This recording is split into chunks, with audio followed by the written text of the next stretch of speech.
Most benefits of oregano. Oregano has a strong flavor and brings warmth to your food. Oregano may also helps in improving digestion and heart health. Oregano also strengthens the immune system and bones. Fights cold and helps provide flu symptoms relief for insect bites. Aids in relieving sore throat, supports oral health. Helps kill intestinal overgrowth of bacteria and helps fight candida. Inflammation associated with certain can assist with autoimmune, improving skin diseases conditions. Reduces risk of atherosclerosis, heart attacks and strokes. Helps to energize and rejuvenate body.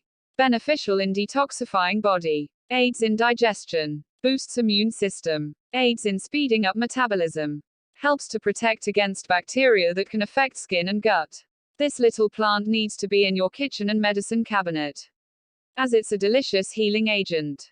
There are over 40 varieties of oregano, but Oreganum vulgare is the one most linked to health benefits. You can use the fresh and dried leaves in your cooking for medicinal benefits as well as flavor. Fresh oregano is a great antibacterial agent. It has phytonutrients, thymol and carvacrol, which fight infections such as staph. It's loaded with antioxidants that help prevent cell damage. And it's an excellent source of fiber, vitamin K, manganese, iron, vitamin E, tryptophan and calcium. Thanks for watching. Please subscribe our channel.